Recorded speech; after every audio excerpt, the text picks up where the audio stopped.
Yes, sir. Yes, sir. We can start. People will be joining. Okay, good. Thanks.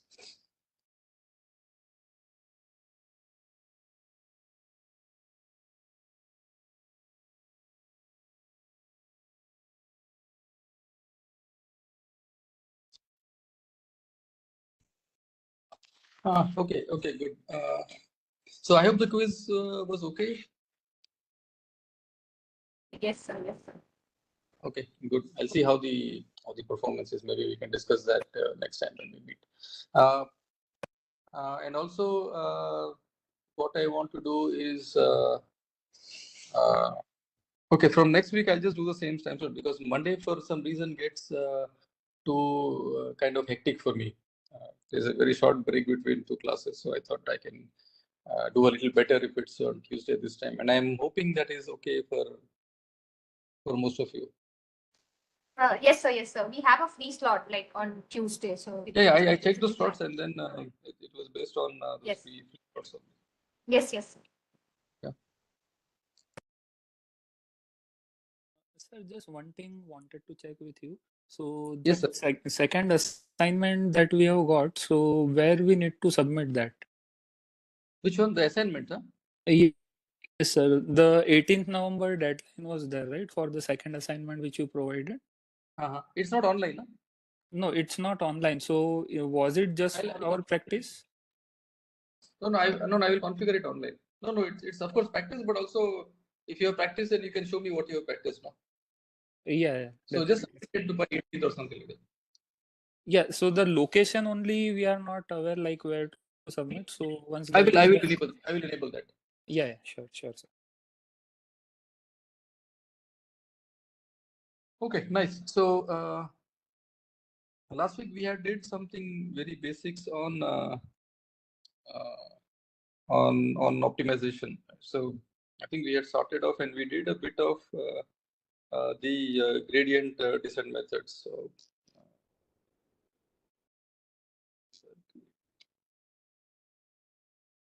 okay. So there were a few questions also last time of where do those first order conditions come, second order conditions come, and so on. So we try to do a little revisit of a few things, maybe with possibly a little more maturity because maybe we can appreciate things a little better than we would when we were in high school. Okay, so there are two things to start off very simply. So I'll start with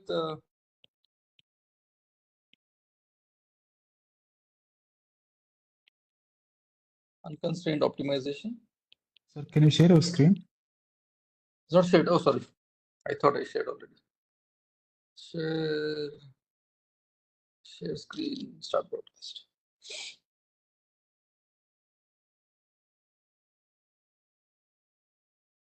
Is it visible now? Yes. Okay, good. So unconstrained optimization, I'm looking typically at functions with just no restrictions, right? So I'm just given a function, maybe it could be something like that. So two things can happen here. So if I look at the entire minima or the entire function, this is what is called as the global minima. And somewhere here, we have a set of local minimas. And what does extremum point or a minimum point mean? That I'm looking, if x star is a point, then around x star, some x star plus epsilon, or say alpha, where alpha is less than epsilon. So this is the definition of a minimum point or an extremum point.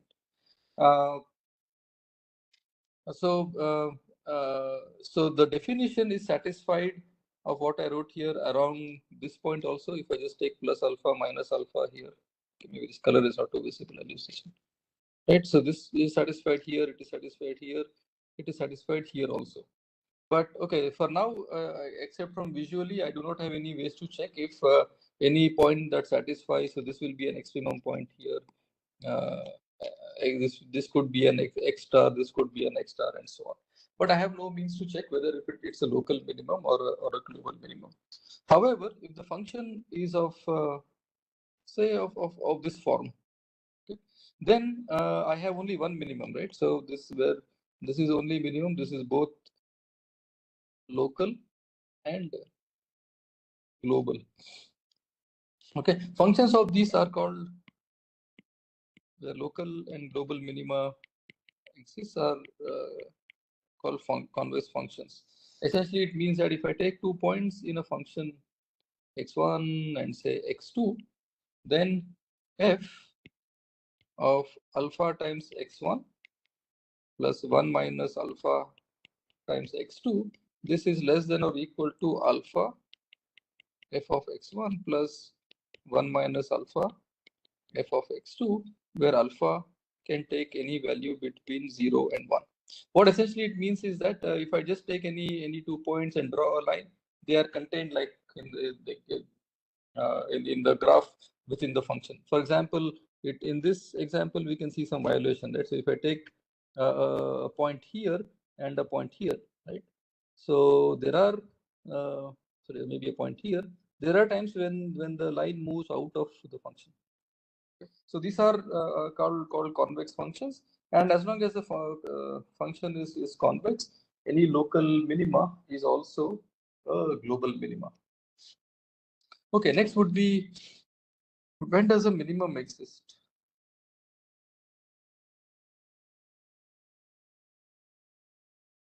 Okay, for example, if I say a function x1 plus x2, right, where both x1, x2 can take value. Now the minima is towards minus infinity, right? So there is no minima associated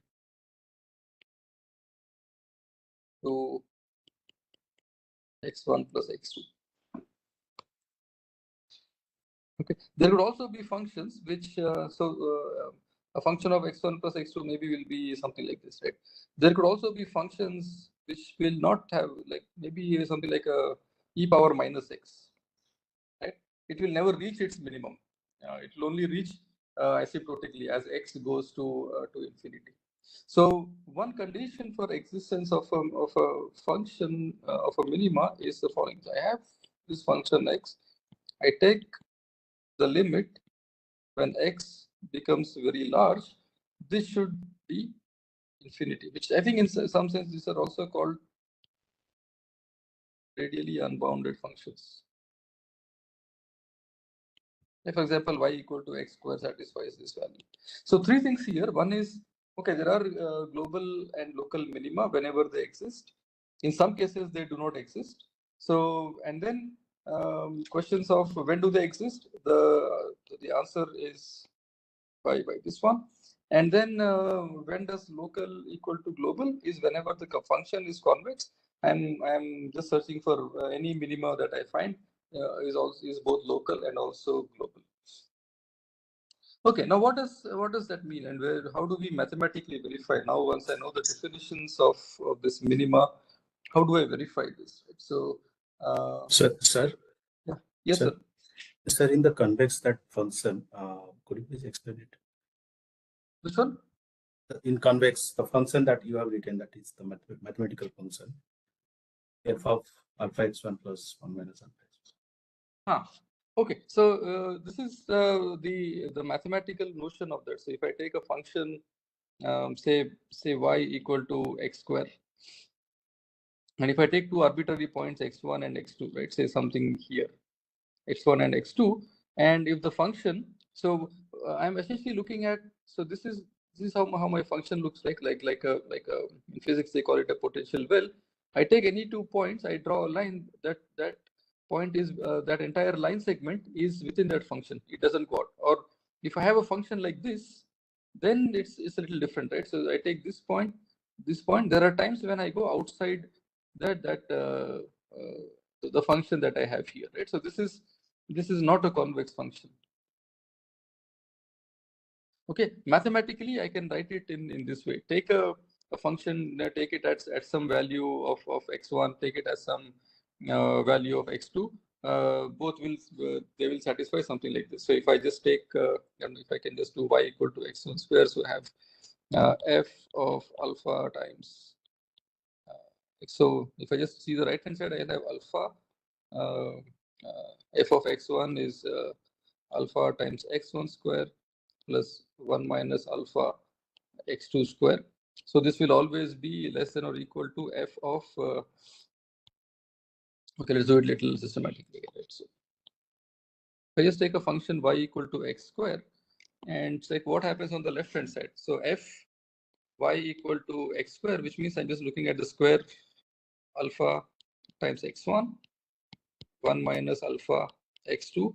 The argument, so y the function, this is a square here. This square will always be less than, sorry, a plus here, no? Less than or equal to alpha, this one, right? Alpha x1 square plus 1 minus alpha x2 square. This will always hold, right? So a plus b whole square is always less than or equal to a square plus b square. That we kind of know with some fair amount of this one. So a simple example, then you can check for a bunch of functions. You can also check whether sine of x is a convex function or not for all possible x1 and x2. Okay, so this is visually How this, a plus b whole square should be greater than a square plus b square, right? Or the alpha value determines something here. yeah, alpha. So alpha here is between 0 and 1, no? Okay. Okay, sir, got Yeah, it. so that kind of does it requires. Okay. Okay, so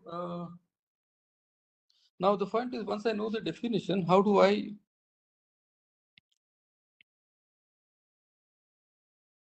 search for a, let's say I'm interested in the minimum of a function, because most of the optimization problems we may have to minimize a certain cost, right? Nobody gives you a problem where you please maximize your spending or maximize everything, and so mostly problems are around minimization. So we take a function like this and look at what is the local behavior. Local behavior of a function.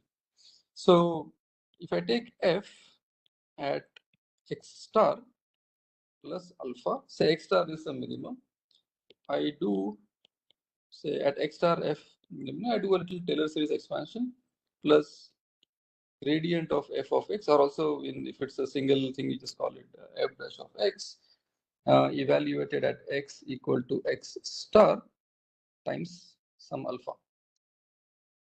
Okay. Now this is my alpha, sorry, my x star. I'm just going little to the right and little to the left. So f of x star plus alpha minus f of x star. Okay. When f of x star is a minima, if I just go slightly to the left or slightly to the right, this difference will always be greater than or equal to 0. Okay. So this on the right hand side becomes f dash of x times alpha plus some higher order terms. Okay, now what should this term contribute to? This term, if I just look at when f of x at x equal to x star, this should not contribute. So can this be negative? So what I want to avoid is f of x plus alpha minus f of x. So this should always be greater than 0. Only then x star will be a minimum. So if I go slightly left or slightly right, I will encounter a value which is higher than that, which is higher than. Okay, so just like y equal to x square, right? So f of x star is 0. Any other point to the left or towards right, I will have a value which is greater than 0, right? So this is 0. So overall, this should be greater than 0. For this to be greater than 0, this term over here should also be greater than or equal to 0.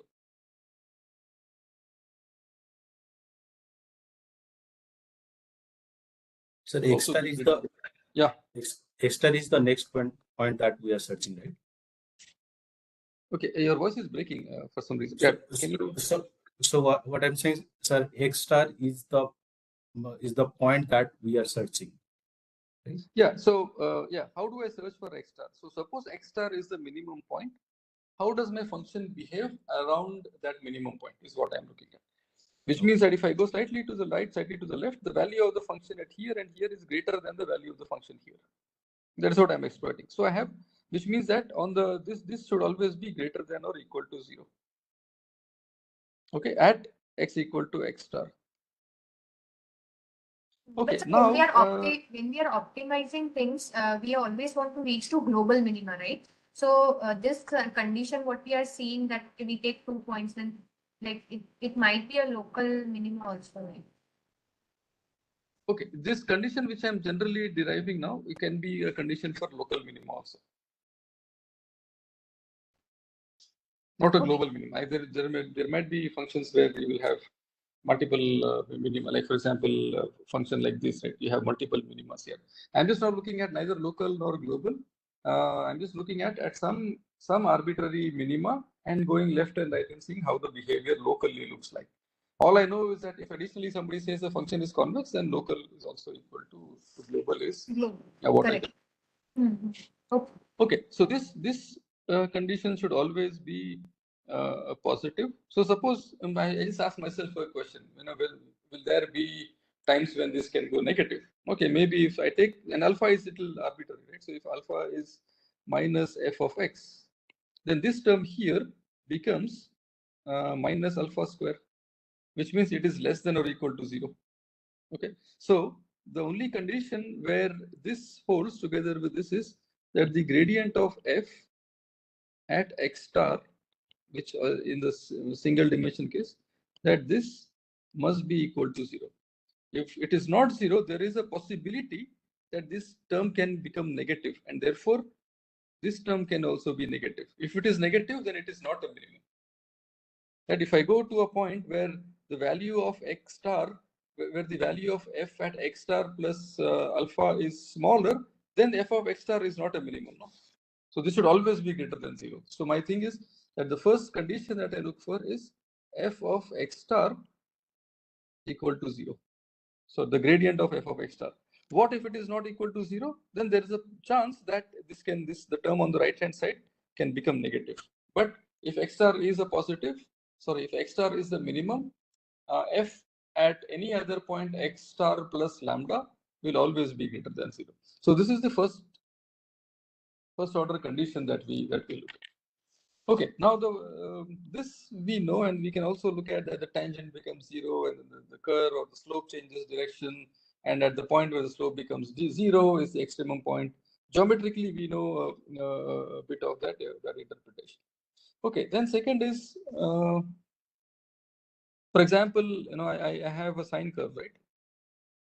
So this here also f of x is 0, here also f of x is 0, and so on. Then the point is, okay, who tells me whether it's a minima or a maxima? I am interested in a minima. Okay, so I just go again to the Taylor series expansion, f of x star plus alpha minus f of x star. I call this as delta f of x star. Okay, so what is the Taylor series expansion? I get f dash at x star times alpha. Now I look at the second order term. This will be half f double dash of x alpha square plus other higher order terms. What I know from the first order condition is that this is 0. So what I am left is f of x star plus alpha minus f of x star is half f double dash x times alpha square. This I know must be greater than or equal to 0. This is greater than or equal to 0. Alpha, this term I don't have any control over the signs. This is greater than if and only if f dash of x is greater than or equal to 0. Okay, so this is called the second order necessary condition. Okay, whereas f dash, so this should again be at x equal to x star. F dash of x star is 0 is called as the first order necessary conditions. These are necessary and not sufficient, because if f dash equal to 0, it could either be a minima or a maxima. But it is necessary that f dash should go to 0. Similarly, the second order, this is also not a sufficient condition. It's just necessary. Okay. For as a counter example, if I take the function x power 4, f of x is x power 4. The first derivative 3 times x cube equal to 0, so I get x equal to 0. Second derivative f double dash at x star is also equal to 0. Okay, so but this doesn't say anything to me about the uh, maxima or a minima. The only thing that that we get is when f the fourth derivative of x star becomes something like 24. Okay, so the necessary conditions, therefore, sorry, the sufficient conditions. Okay, let me say this one. This example. The sufficient conditions are that f dash at x star equal to 0 and f double dash at x star is strictly greater than 0. Okay, then I can say that this is sufficient to show that this is a maximum. Why is it sufficient but not necessary is essentially because of this example, right? So f double dash is 0, but I actually know that x equal to 0 is a minimum of x power 4. Okay, so two things here. One, these are the first order necessary conditions, and what we wrote later, these two constitute the sufficient conditions. Okay, so now maybe a little bit of idea of where this second order thing is coming from. Why, if I in general look at functions, I need a second order condition also. As a simple example, y equal to x square, we can just quickly check that the first order condition gives x square, x star equal to 0, second order condition gives 1. So what happens in the vector case? Okay, I'll keep this a little simple, not really do a full-fledged derivation, but what instead of so now I will have function in say variables x1 and x2. Let's say this is x1 minus 1 whole square plus x2 minus 2 whole square. And we know for this that the minimum occurs at x1 equal to 1 and x2 equal to 2, that 0 is the minimum of this function. So how do we check for the first order conditions is instead of in the vector case, now I will have what we will call as the gradient of f at x. I will evaluate to 0. This will give me the f with respect to x1, that is x1 minus 1, x2 minus 1. So so the first term is simply the partial of f with partial of x1, this partial of f with partial of x2. I set them to 0. This results in x1 being 1 and x2 being 2. Okay, now what is the second order condition? Second order condition, if I look at, so d2f by d x1 square, d2f by d okay. I differentiate this with x1 and I differentiate this with x2 and x1. Then I have d over d x2 of the second row, that is df by d, sorry, x1, x2, and then dx2, d over dx2. So let me write this down here. The first term, the partial with respect to x1 is minus 1. Second term, the partial with respect to, okay, sorry. The partial with respect to x1 here is 1. Partial of the first term with respect to x2 is 0. Similarly, the partial of the second term with respect to x1 is 0, and with respect to x2 is 1. Now, this is always greater than 0. When I say greater than 0, in the vector case, I just check for eigenvalues of A being greater than 0. And because the matrix is symmetric, you look at this. If the matrix is symmetric, eigenvalues are just real numbers. There will be no complex numbers of A. I think we did this when we were doing the properties of symmetric matrices. Okay, this is how it works in the vector case. Okay, now Sir, Yes. this x1, x2, the equation which we wrote, that will be the input which will be given to us. And from there, we need to find first gradient and second gradient, right? yeah, so this is my function is this.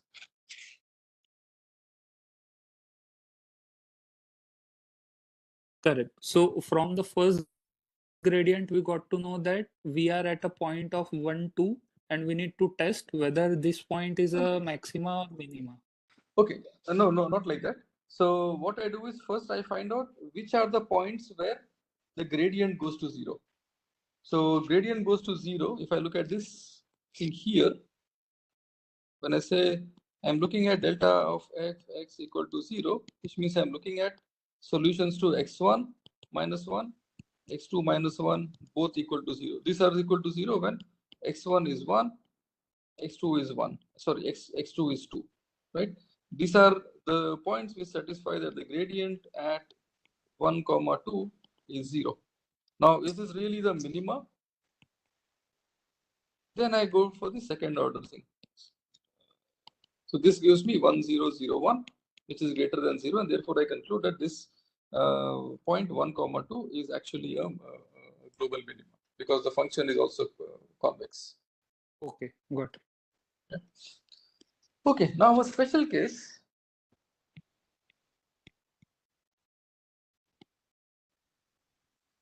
Special case of a cost function is a quadratic function.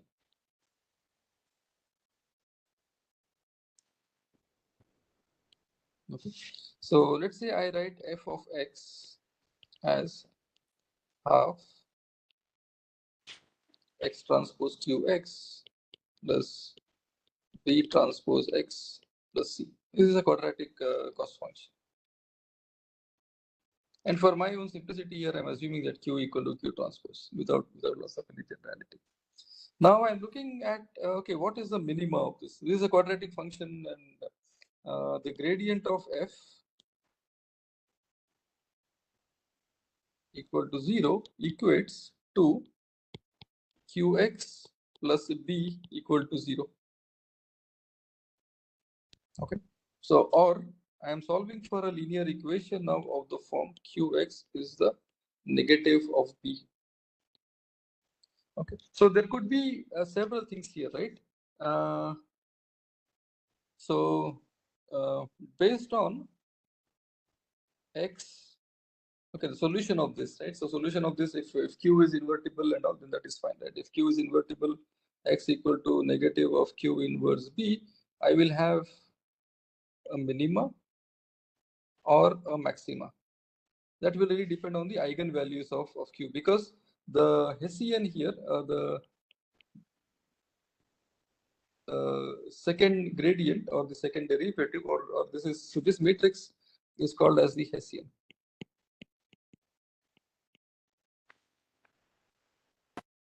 Okay, so this is essentially q. Okay, so based on everything inside the q, will decide the minima or maxima. So if q is of the form -1, 0, 0, -1, which means that the Hessian is less than 0, so I am now looking at a maxima for the function. Okay, now if the q is of the form 1, 0, 0, 1, which is greater than 0, then I am looking at a minimum of the function. Again, I'm just giving an example in R2. What will happen if q is of the form 1, 0, 0, 0? This will be called as q is singular because it is not invertible. Okay, and then I will have a minima which is like a complete equilibrium set. So this essentially will mean I'm looking at set of points where if I just were to maybe try to draw in R2, will be something like this. A surface of this form. Right, so I kind of will have a bunch of like equilibrium set. Another interesting thing will happen when Q is indefinite. Okay, which means okay, this right. Indefinite means Q has one positive eigenvalue and one negative eigenvalue. And if I were to just plot how a function like this would look, functions like this would just be something like this. So maybe around I'm kind of minimizing in one direction but maximizing in the other direction. So this point here is called a saddle point. So I have a equilibrium, or sorry, a minimum which is, or an extremum point which is a minimum, which could be a minimum based on the eigenvalues of Q. It could be a maximum again based on an eigenvalue of or the eigenvalues of Q. For example, y equal to x square has a minimum at x equal to 0. If I just do y equal to negative of x square, then I will have something like this. Okay. Then I have, say, a function a function of x1 comma x2, which is only, say, x1 square. Okay, the minimum here is 0 and any value of x2. And this is like when q is singular. We'll have a set of minimum points, or maybe in some cases it might just look something like this. Then you go all the way here and then all the way here. So this entire set is here. Interesting thing is, case like this, when you minimize one function, the other so a function of the form half x1 square minus x2 square. So what you will have is saddle point, and these kind of things are widely discussed when we do a primal dual and things like that. So these are some basics of unconstrained optimization. Okay. Sir, Now, sir, what if the queue has all the element 0? sorry. What if the queue is a 0 matrix? All the elements is 0. If q is 0. Yes. Okay, q is 0, then I will have another thing. No? So if I just look at a general thing where f of x is half x transpose q x plus b transpose x plus c. If q is 0, I'm just having now, I'm optimizing a linear function or an affine function. This is no longer a quadratic problem. This is a linear problem.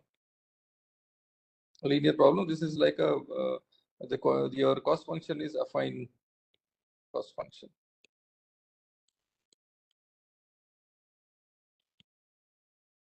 Okay. Okay, sir. Got it. Okay, again, you're coming back to when q is 0, it's no longer a quadratic program. We are back to having some kind of minimizing an affine function. Okay, now the problem here could be, now I'm kind of cooking up nice examples for which I can easily compute the values of x star for which the gradient of f is equal to 0. But there may be some little complex or some kind of complicated functions where we may not be able to compute this. And therefore, we resort to numerical techniques. And one of the things that we saw last time was the gradient descent.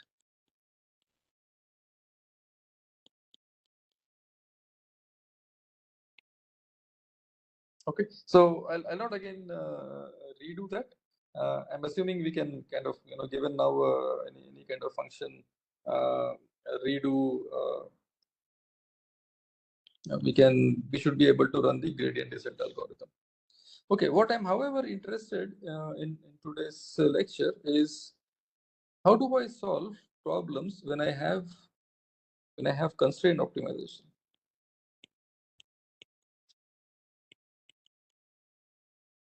constraint optimization problems. So if I say that I am looking at function of the form y equal to x square. Okay, what is the minimum of this function? Well, we can obviously say that 0 is the minimum of this function here. But what if I say in addition I want to minimize this function, but along the line y equal to x. Okay, let me see. Say y equal to x plus 1 when x is 0, y equal to 1. Line which maybe goes something like this. Correct? Okay, so now if I want to minimize it around this function, then is my minimum 0 or something else? It's not 0.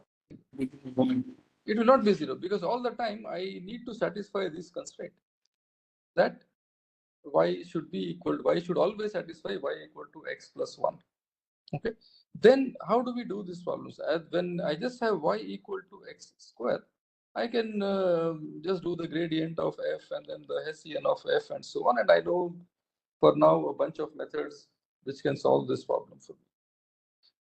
Are there now general criteria to solve problems where I just have constraints on the input, but I wouldn't know how to solve them? Are there like easier methods to solve, or why don't the first and second order conditions work while I am solving a problem of this form? So let's do a little example and say the following. So let's take up a little cooked up example. Say I want to minimize twice x1 square plus x2 square. Okay, without any constraint, I can say 0, 0 is obviously the minimum. But now I put a constraint such that I want to satisfy x1 plus x2 equal to 1, which means whatever I do, I should be only able to move on the line x1 plus x2 equal to 1. So, okay, if I just plot this function x1, so it will be some kind of an ellipse-like structure with x1 plus x2 equal to 1. So if so some line like this, maybe whatever, right? So this is my f, and this is my function x1 plus x2 equal to 1. Okay. So how do I just generally look at this problem, right? Say I want to minimize 2x1 square plus x2 square, and I say, is there cost or penalty while deviating from x1 plus x2 equal to 1. So I just introduce now a penalty function 1 minus x minus 1 minus x1 minus x2, but lambda is some number. This is my new cost function. Okay, I'll tell you later why I call this as L. Okay, so this is okay. Suppose now I just discard everything. I say, look, I'm just happy by looking at why do you even worry about lambda? Let me just say that lambda equal to 0. When lambda equal to 0, the minimum is x1 equal to x2 equal to 0. And how much am I deviating from this constraint? We'll put x1 equal to x2 equal to 0 here. So I have x1 is 0. So my deviation from 1 minus x1 minus x2 is equal to this in red, right? So this is not good. I'm going away very far from my constraint x1 equal to x2 equal to 1. Okay. Okay, now I say, look, okay, maybe that is not a good thing. Let me just try out another value, say lambda equal to 1. When lambda equal to 1, now I solve a problem x1 square plus x2 square minus, or say plus 1 minus x1 minus x2. Okay, so this, if I just do the first order and second order, so I look at the gradient of this and the Hessian, I get x1 is 1 over 4. I'll skip those steps, not very important. X2 is 1 over 4. I'm just solving this now like an unconstrained problem. In that way, so how far I am from 1 minus x1 minus x2? This is, no, x2 will be 1 half, right? So 1 half plus half is 3/4, and okay, now I am at still bad, right? I'm still deviating, but not much, right? I'm closer to x1 plus x2 being equal to 1. Earlier, I was deviating like very large. So here now I'm just deviating with a small number of. Okay, now similarly, what happens when lambda equal to 2? I get some numbers which x1 is 1 over 2, x2 equal to 1, and then I get some numbers for the deviation from x1 plus x2. Now this time I think it will be maybe a negative number of 1 over 2 or something like that. Okay, now let me check another value. Lambda is 4 over 3, where x1 becomes 1 over 3, x2 becomes 2 over 3, and what is x1 plus x2 minus 1? Or say 1 minus x1 minus x2 is, well, is 0. This is great for me because I'm not at the point 1 over 3, 2 over 3, where lambda is 4 by 3. Okay, my constraint, which is x1 plus x2 equal to 1, is perfectly satisfied.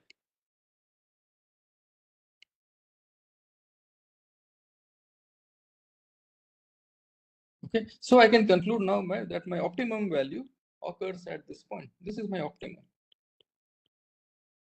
or the minimum of twice x1 square plus x2 square. Okay, I'm doing nothing here. So I have a function to be minimized with respect to the constraint. So what I do is, of course, I have an initial cost to minimize.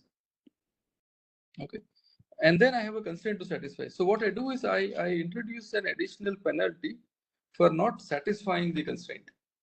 Right? For when I don't satisfy the constraint at all, then then my penalty is very huge, right? I get a 1 here. My cost increases a lot. Then I do, and lambda equal to 1, I get some number, lambda equal to 2, I get some other number.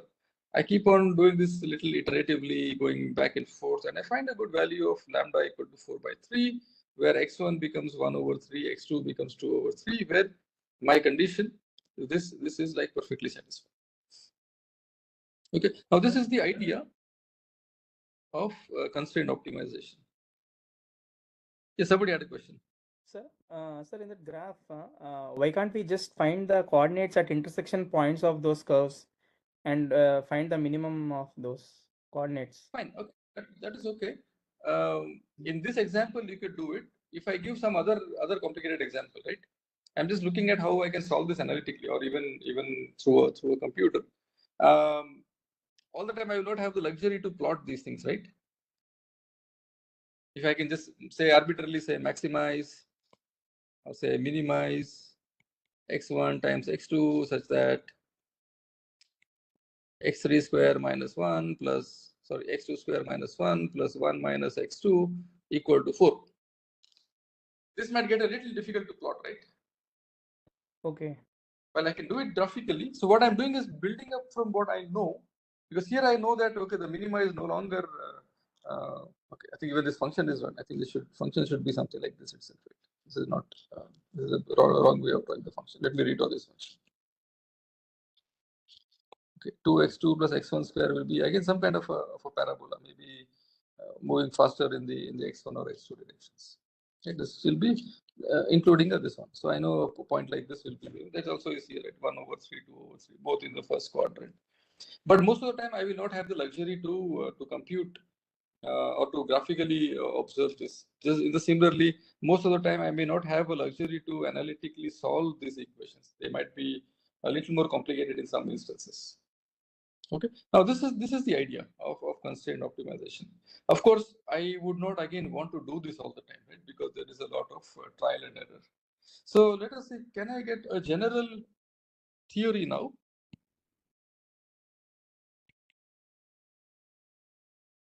For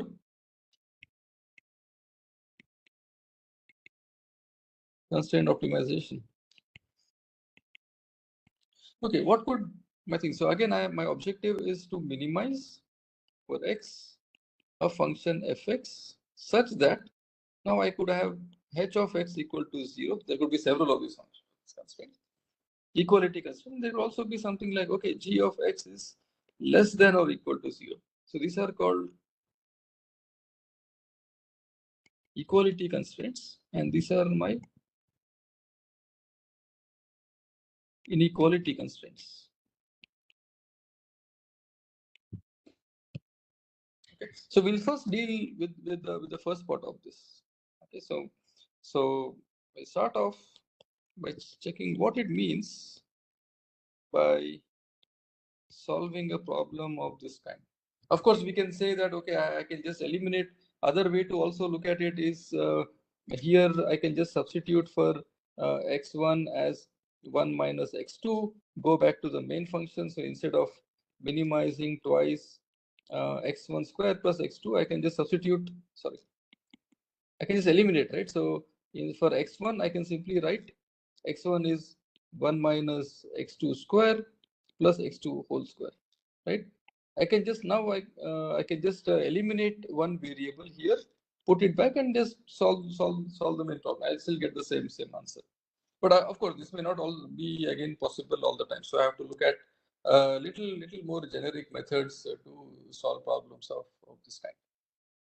Okay, so what is the motivation here? So let me again take an example. Okay, let me see if I have this here.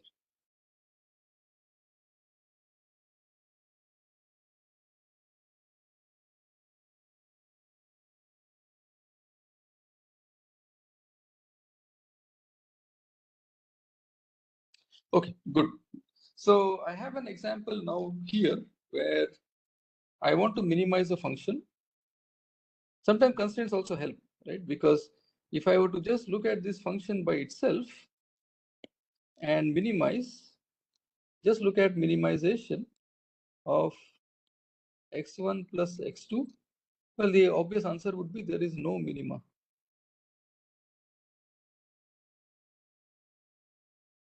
Now, if I actually put, right, so find the minimum value of x1 plus x2 such that x1 square plus x2 square minus 2 equal to 0, such that I am now on a circle. The constraint set is a circle of radius square root 2. Okay, just by inspection of this, is it possible to find out what could be the minimum value of x1 plus x2? Okay, just spend maybe 30 seconds to just have a look at it.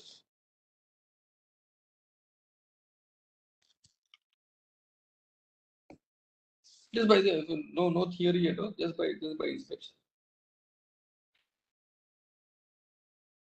Okay, again, make sure that or just be careful while analyzing is that x1 square plus x2 square equal to 2 is just a circle.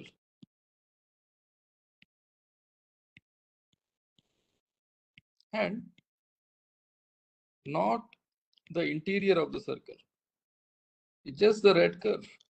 If I were to have the interior of the circle also, then I would say x1 square plus x2 square is less than or equal to 2. Then I will have everything that sits inside this also as my feasible region or as my constraint set. However, I'm not doing that. I'm only interested in the circle. Okay, so if I look at, okay, what are the values that x1 plus x2 can take? For different values, I just plot to what I call as the contours of x1 plus x2. Let's say I plot, say 10 equal to x1 plus x2. Then I say plot it for 8 equal to x1 plus x2. The function can take whatever values, right? Then I plot it for -1, I plot it for -2, and so on. So typically its contours would look like this. So the point of interest would be where these contours intersect the circle. If someone said, oh, I can just look at the points and then find out what is the minimum. So in this case, these are my intersection points. Now, of these intersection points, what could be my minimum? Just by inspection, I can say that this point here is the one which will have the minimum of x1 plus x2. Okay. Now, what happens at this point? At this point, how would I maybe even geometrically look at it? So these are the contours of f of x. Yeah, right. The contours of f of x, and what happens at the minimum point is that the contours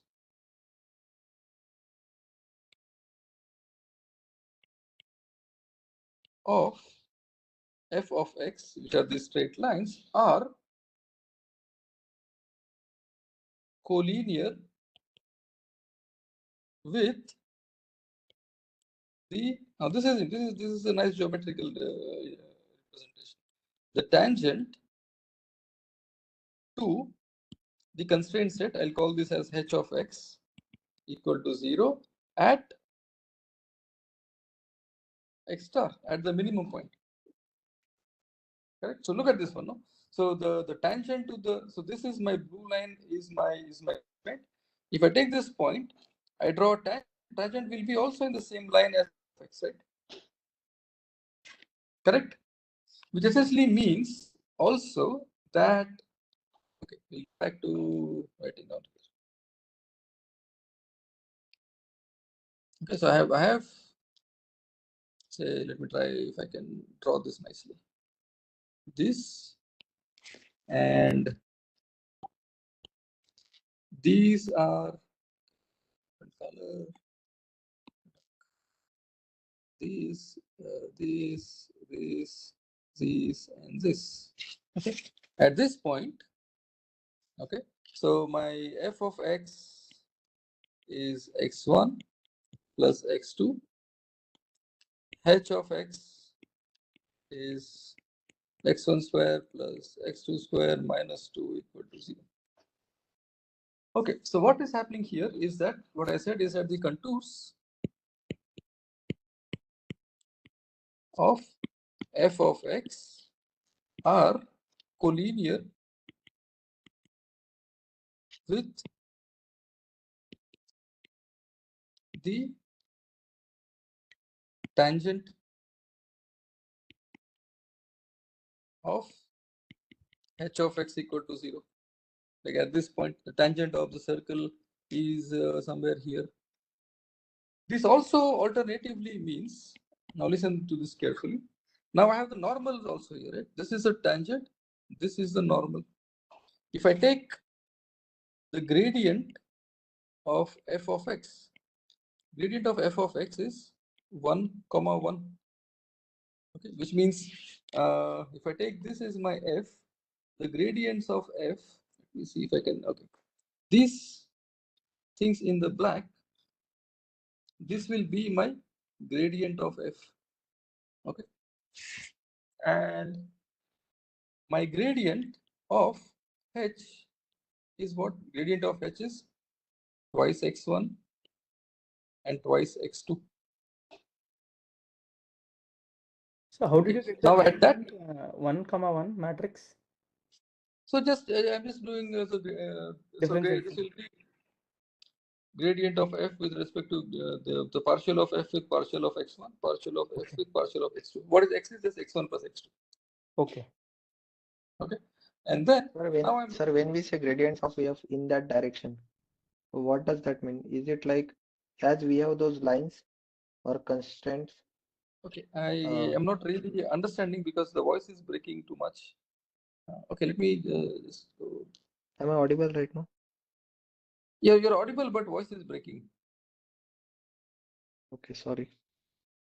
My question is how we are deciding the direction of gradient f. The direction of gradient, right? So if okay, look at this again, right?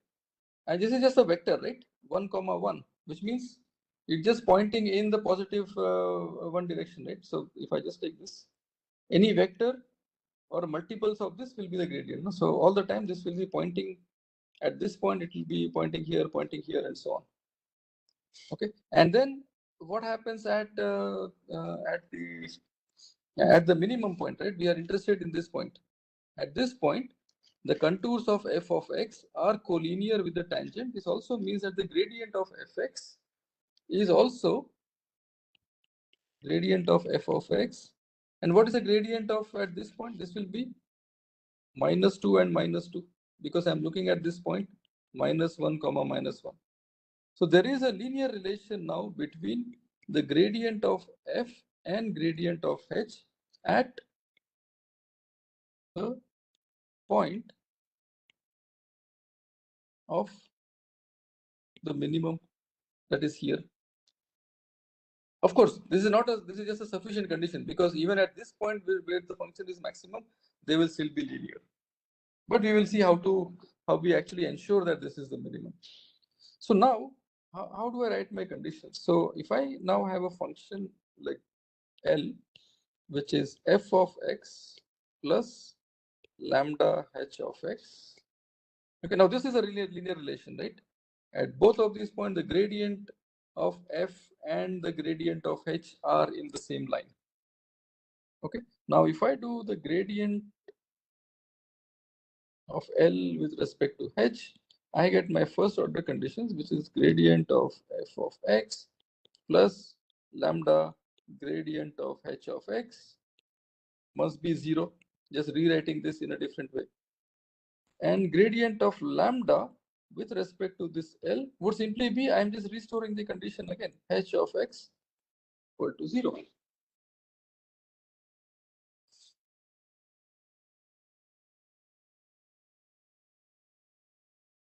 Okay, so these are my conditions now. How do I solve a constraint optimization problem? Okay, so going back here, so this is my gradient of f is in this direction all the time. These ones are my gradient of f. Gradient of h at this point will be pointing here. This is my gradient of h. And at the point of minimum, both of them will be in the same line. Okay, then I can write down my conditions and in the following way. Okay, right. So I define now a Lagrangian function. So this is called the Lagrangian.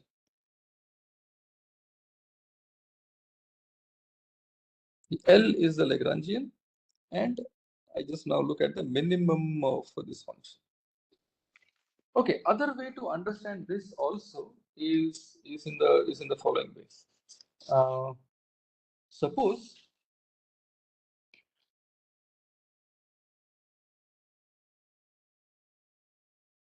okay, so I just take the same problem again, and I try to understand it still a little differently, right? Than what I try to understand it maybe from what the Taylor series expansion tells me. So I'm again looking at minimizing of x1 plus x2 such that x1 square plus x2 square minus 2 is equal to 0. Okay, so what I now know is that at the solution,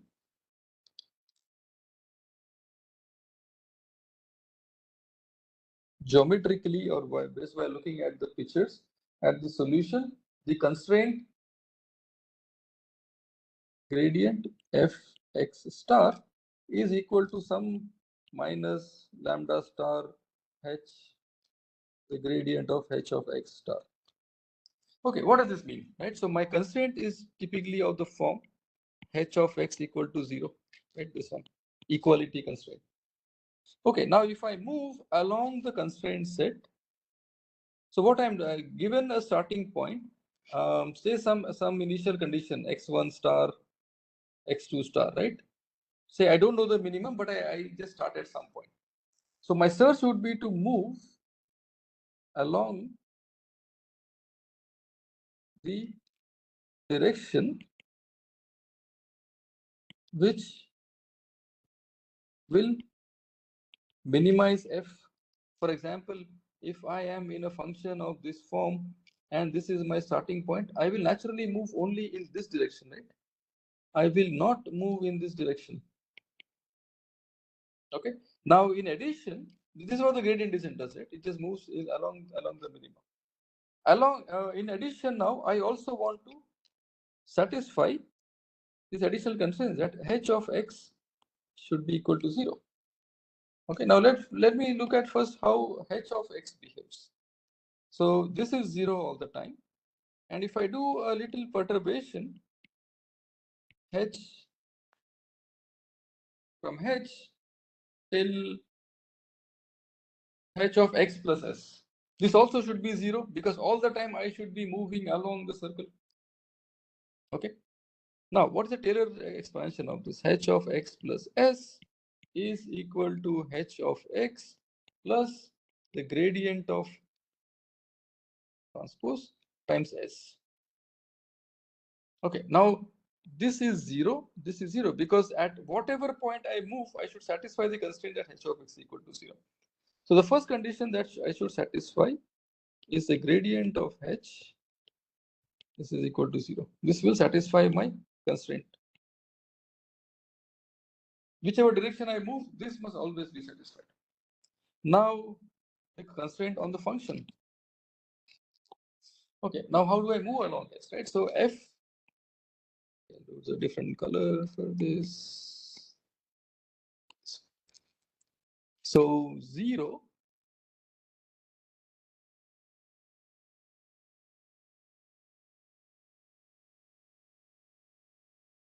okay, if I am in around the minimum point, I should move only in the direction. So around that, this must be greater, right? So this must be greater than the value of the function at this point.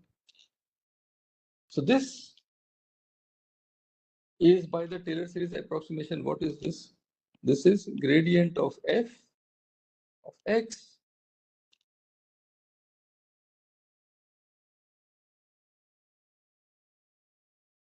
okay, and then I would always want to decrease. Therefore, I'll maybe put a little stricter condition saying that all the time I just want 0 is greater, or in other words, if I write it a little more compactly, this condition together with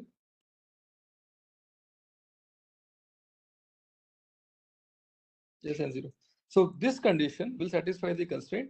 This condition will ensure that that the direction s will result in a decrease of the function.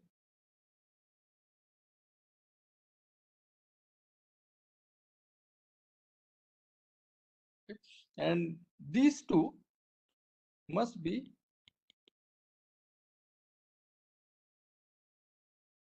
simultaneously satisfied.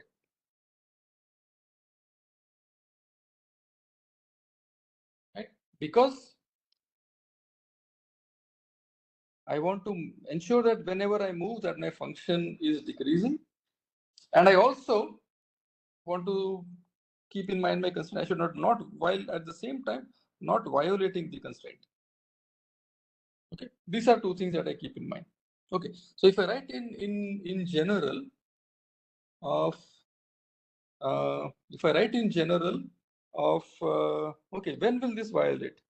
What happens at violation? What happens at violation is that there is no direction. When I'm violating, there is no direction such that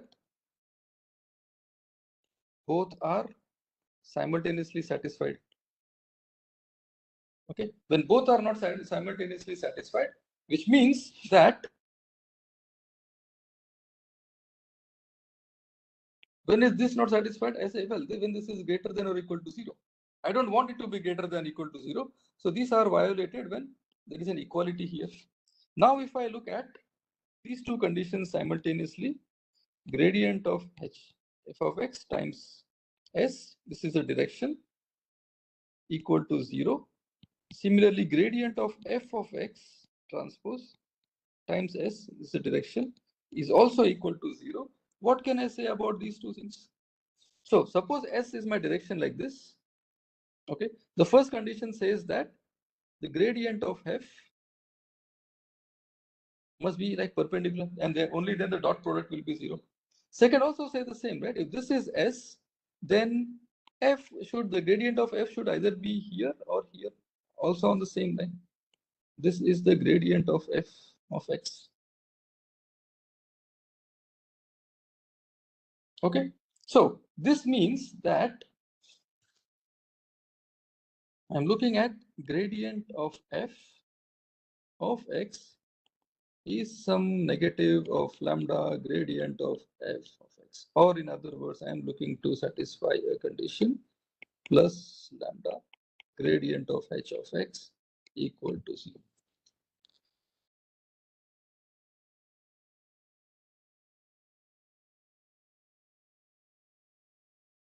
Okay, so the first order conditions now to be satisfied, therefore, would be define L. Somebody has a question? Can also mean that all the three are perpendicular? Yes. So if I take a vector which is in the orthogonal space of this direction, another vector which is also orthogonal in this space, which means these two are in the same space, no? That they must be linearly related to each other.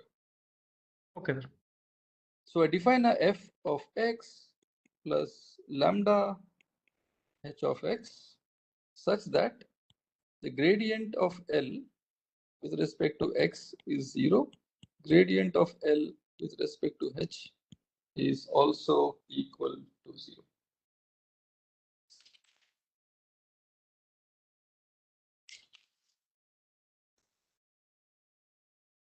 Okay. Now the question would be, what if there are more constraints? There is a h1x equal to 0 all the way till say hmx equal to 0. M constraints. Okay, that is easy to check. So let's say at each direction when I move, if I call the direction to be like s, so I define now things where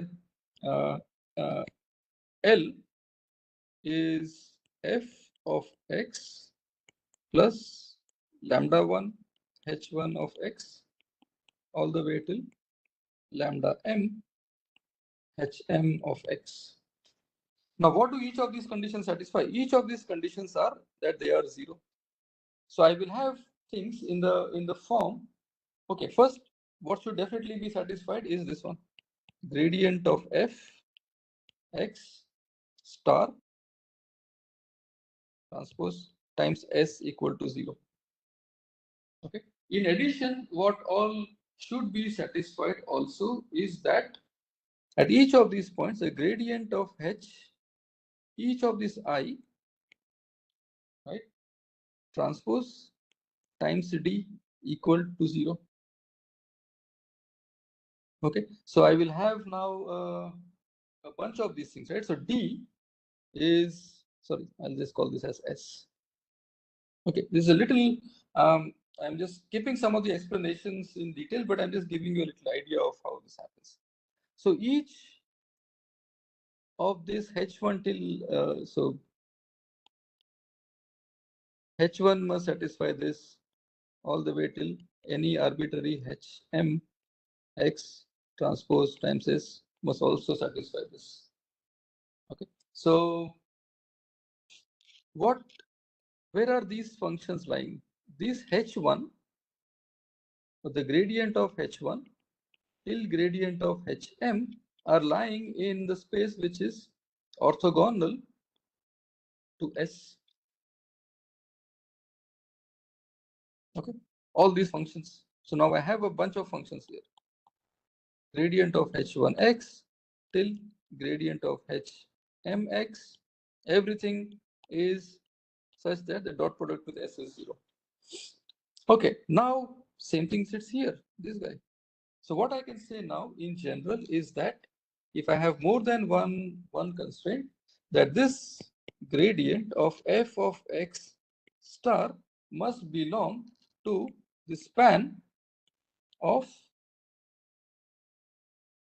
these constant functions, gradient of h1 till gradient of hm. Sorry, gradient of hm. So the generalization to the condition that, so we started from here, we got one relation, right? That gradient of h and the gradient of f for a single constraint must be linearly related. Similarly, now if I do this, the gradient of f is now a linear combination of elements of the of this one, that is gradient of h1 x, say lambda 2, gradient of h2x, and so on all the way till lambda m, gradient of hm of x. Okay, so now I can define a function L which is based on x and all the lambdas, where I say lambda is lambda 1 till lambda m, is f of x plus summation of I equal to 1 to m lambda I hi of x.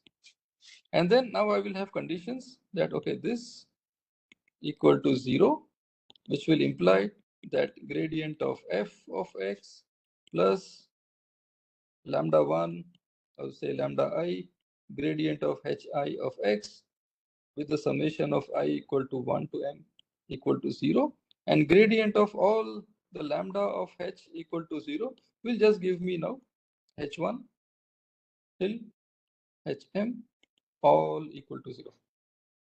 Okay, so these are now the conditions to check whether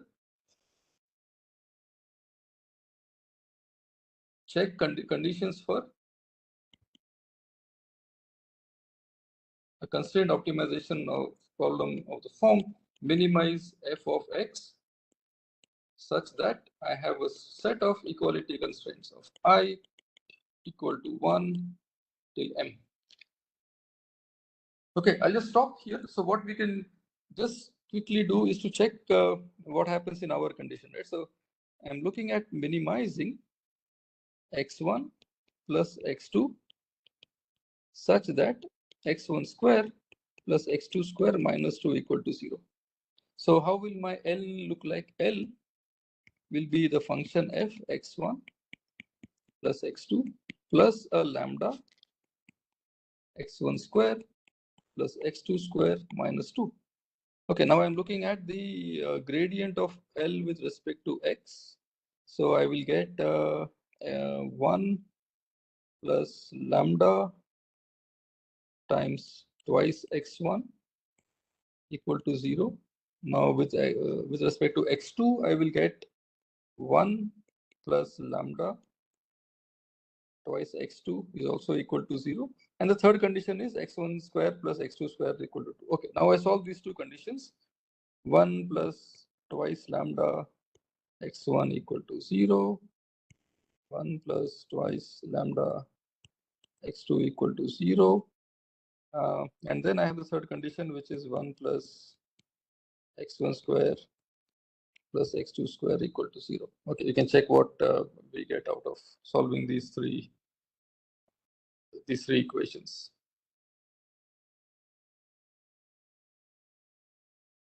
So I have x1 is minus 1 over 2 lambda. x2 is minus 1 over 2 lambda. And I put it here.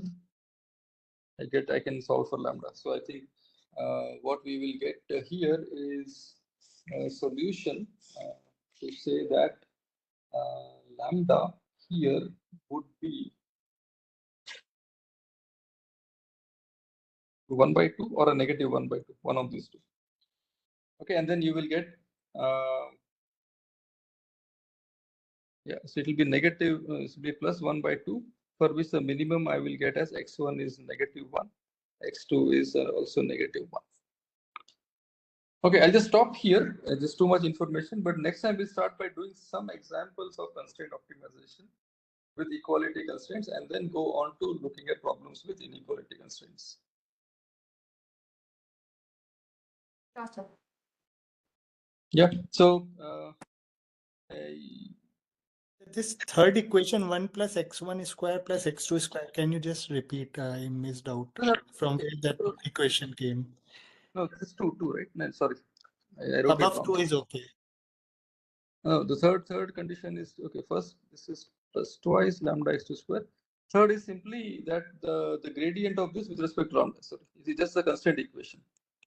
X1 square plus x2 square minus 2 equal to 0. Sorry, I made a mistake. Minus 2. Okay. This is just like h of x equal to 0. Now I can solve these three equations, right? I should be able to solve these three equations.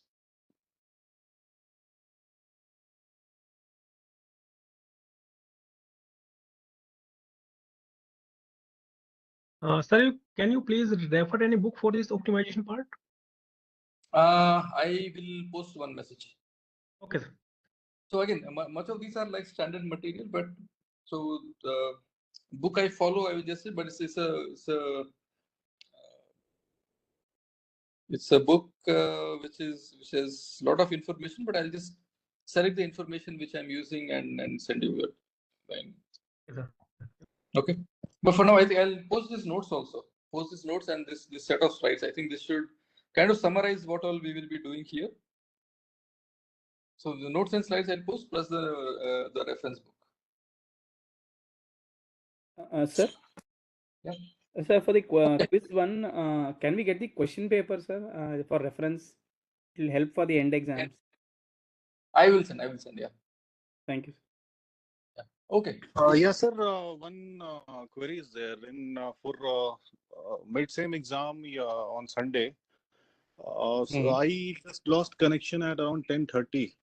And I don't know how many questions were remarks at that time, but I talked to web office. I wrote the mail to code office. Now I got a receipt right now, the communication that up to what question you have marked, you will get the number. And if I have actually attached the screenshot also at around 11 a.m. Can you write an email? I don't understand your problem, but I will check on what I can do from that. Yeah, please write an screenshot. That is answer is marked on that one. So just I wanted to know how many questions are marked. Yeah, I will check on that. Yeah. Okay. Sir, Ravi, just for information, I think it was for all of us because in my batch also many were getting the same thing. That pop-up key, there is some error, I think.